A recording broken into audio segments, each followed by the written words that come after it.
Alright everyone, welcome back to another Star Wars Galaxy of Heroes video with Fat Phil. And in this video, I want to kind of answer some questions I've been seeing from a lot of players and kind of expand upon something Arnold said in his stream the other day. So before we get into that, guys, I want to make sure that everybody is subscribed to this channel. So take this minute, hit that like button and subscribe to the channel. We're trying to hit 10,000 subscribers. When we hit 10,000, we'll be a special live stream and everything. So I do want everybody to subscribe because we're going to be talking today about why you can't solely focus on GAC. So before we get into that whole mess, let's first and foremost thank my channel members so much for their continued support. If you guys are interested, join channel memberships, link in the description down below. Otherwise, guys, just hit the subscribe. Again, I'm going to say it a lot because we really want to hit those subscribers. But yeah, let's get into the video and talk about GAC and why I find it detrimental if your account solely focuses on Grand Arena.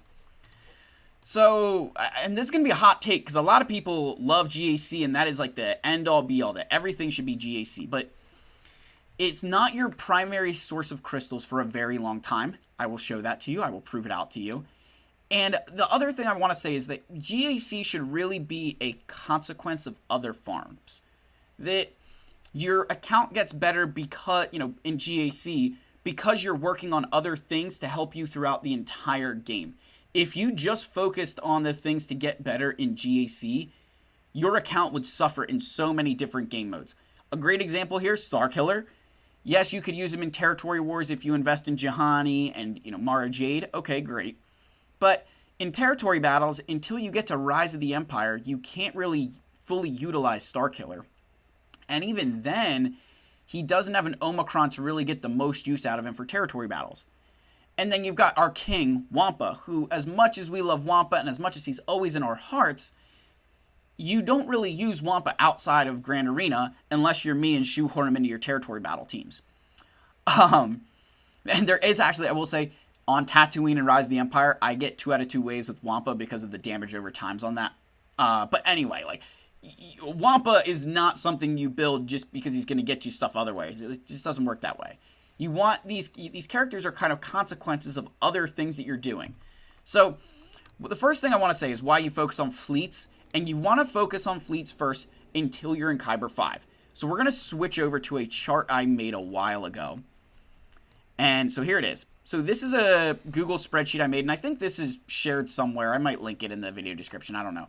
But what this shows you is each of the different GAC rank inputs, right? So you have Carbonite 5 all the way up to Kyber 1. And then you have over here, you can change this fleet rank input. So right now I have it as 10th place, that if you averaged 10th place every single day in fleets, you get 200 crystals a day and, around 6,000 per month. And if you compare that over here to your monthly total for GAC, that's going off your daily crystals, that you're going 5 and 4, right? That you're winning 1 more GAC than you lose, which for some people is a stretch. You have your win crystals, loss crystals, all this stuff, right? Everything is accounted for in here. Season payouts, it's all here, guys. You can see it right in front of you. If you average 10th place a day, you have to be in Bronzium 1 before your GAC total crystals beat out how many you can earn in Fleet Arena. That's Bronzium 1, which some people say, oh, it's not hard to get to Bronzium 1. You're right. But the investment it probably takes to get to Bronzium 1 comparative to the investment it's going to take to get to 10th place in Fleet Arena, not that different, right? There's really not a lot there. So that's 10th place, which is not, again, it's not hard. That's that's 200 crystals a day. It's a solid place to be in, but look at that. You got to get to Bronzium 1. Now let's change this to 5th place. So we change this to 5th place, and again, I'm just going to go all the way down. You average 5th place a day. Now your crystals from Fleet is 300 crystals, 9,000 per month. Whoops. Whoa. What did I just do? There we go. Go back here. So now you're at 9,000 crystals per month. You now need to be in Aroidium 5 before you're going to eclipse the amount of fleet crystals you get every single day. You need to be in Aroidium 5 winning 5 out of 4 GACs every season for, season on end, every single season, to eclipse the amount of crystals you get from getting 5th place. 5th place every single day in Fleet Arena. Get you, an average, 300 crystals a day, 9,000 per month. You need to be in Aroidium 5. So again, let that sink in of the investment it would take to get to, say, top 5 in Fleet Arena versus the investment you needed to get to Aurodium 5 in GAC. Far different, situation there. And that's with 5th place in Fleet Arena. Now, of course, what's the elephant in the room? When you get to first place in Fleet Arena every single day, you get first place. You're getting 12,000 crystals a month. You end up needing to be in Kyber 5 before you're earning more crystals out of GAC than you are Fleet Arena. That's going 5 and 4 as well. So you've got to be winning one more GAC every single season. So you can't go 500. You need to have one more win every single season. And that's where GAC becomes more lucrative in crystals than going, than getting first place in Fleet Arena every day. Where I am in Kyber 2, just for the sake of argument, I'm earning roughly 3,000 more crystals in GAC than I am from Fleet Arena every single month. That's the way that math shakes out. So why I'm telling you that you can't solely focus on GAC until Kyber 5 is because until then, Fleet Arena is more lucrative. You're gonna get more bang for your buck if you just blitz Fleet Arena, get to first place or get to whatever place, and you're gonna do far valuable. Let's say you even get second place. Right, we'll go to second place here. That maybe you can't get to first place. There's some whale in the shard, whatever. I mean, you're still looking at getting to Aurodium 1 before you're making more in GAC. So that's why Fleet Arena is so important, is because it takes so long to eclipse the crystals you get out of here comparative to the investment it takes to get there. That you get your Executor, and if you get Executor by the time you're in Bronzium and you're climbing up, you're not looking at that far away from being able to earn a lot of really good crystals from very little work. So this is something that I preach a lot, and I really hope you guys appreciate that I try to put that effort in. So again, don't worry about fleets, or don't worry about solely focusing on GAC until you get your fleets. And I'm not saying you build every single fleet and then by the time you hit Kyber 5. But if you're let's say you get your Executor and you're doing pretty well, and then all of a sudden you're noticing that you're having trouble climbing in Fleet Arena, that everybody's getting, Profundities or Leviathans or whatever, that's when you switch gears. You're like, okay, I need to start thinking about maybe getting that next ship because I'm starting to struggle a little bit and I need to keep those crystals up. So that's kind of the barometer that I use for that keeping fleets first. And the other thing I kind of say is that, so how do you focus on GAC, is that pretend that if GAC didn't exist, would you still build that character? Would you still build Starkiller if GAC didn't exist? Maybe. Would you build Jabba? Absolutely. Right? Would you build GL Leia if GAC didn't exist? Absolutely. Would you build Jedi Knight Luke? Would you build all these other characters if GAC didn't exist? And the answer is yes. And so in that case, what you're allowing yourself to do is you get better in GAC, but you're also just making your roster better, right? That you can't ignore it, right? Don't ignore that GAC exists. You can't ignore that, GAC doesn't exist. I can't, Phil's saying I'm not saying you ignore GAC. What I'm saying is that you can't let it be your sole focus. You can't let it be the driving force behind everything. And I have the Darth Traya and Savage Opress Omicrons down here as a great example of something. So Savage is definitely kind of a one-hit wonder right now.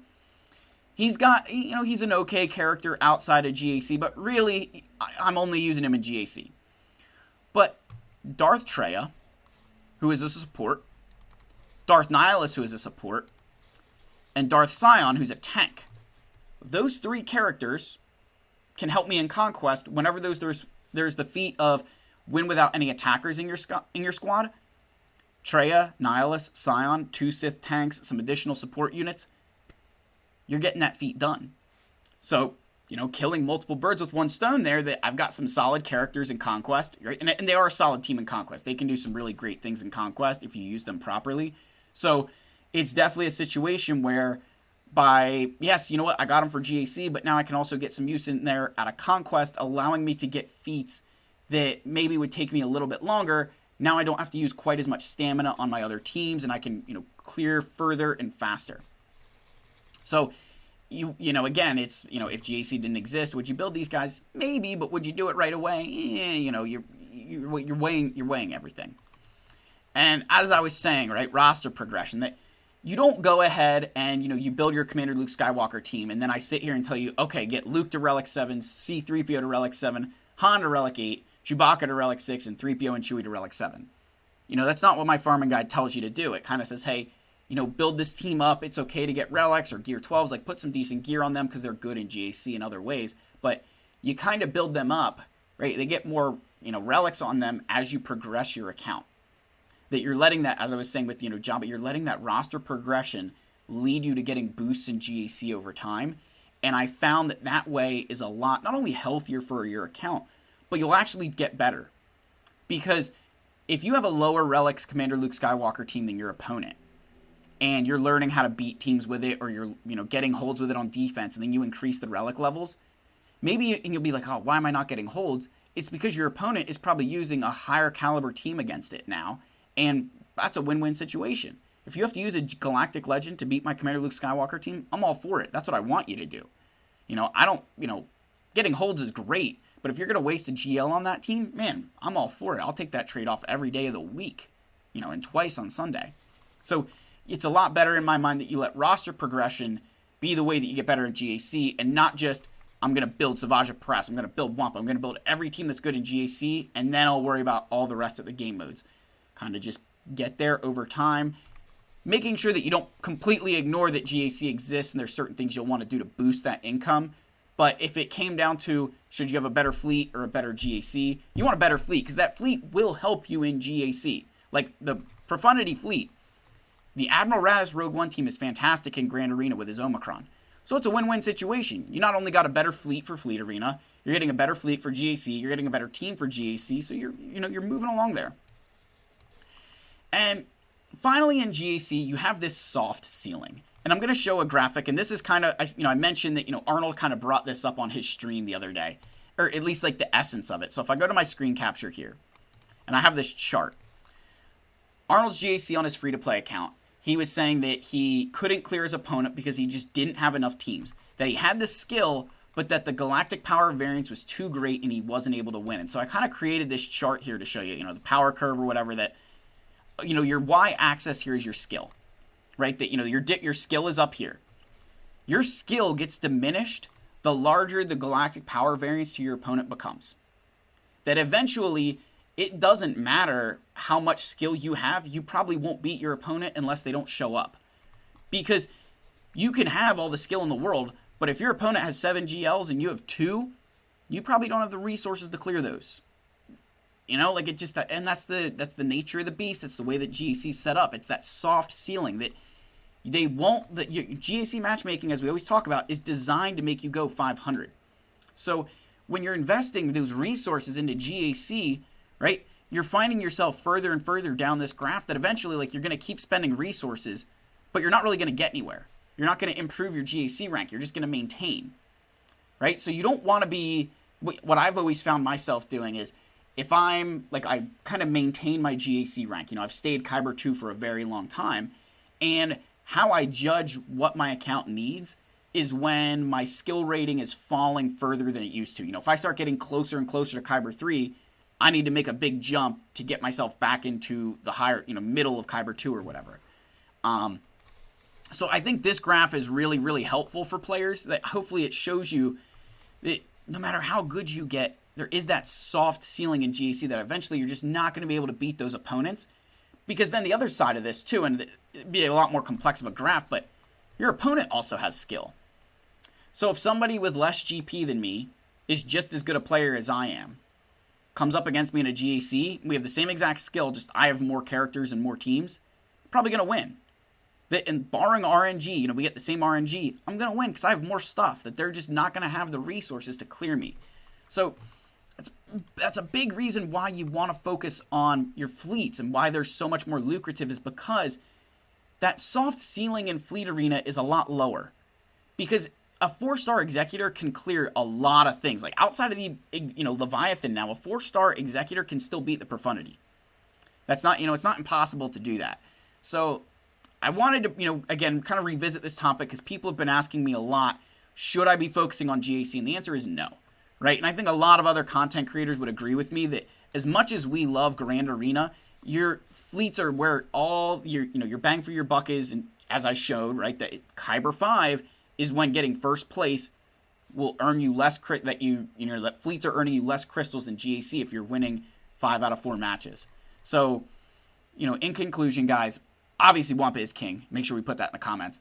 But most importantly, let your GAC progression be a consequence of just your roster progression, that you're naturally building other things to get better in Conquest and TB, Territory, all these other modes, instead of building this great GAC roster and then being useless in other game modes. Because that would that's very much more of the reality that if you focus solely on GAC, you will not have nearly as good of success in other game modes, because some of those GAC Omicrons, you think of Qui-Gon Jinn, as good as he is in GAC, it's kind of useless outside of it.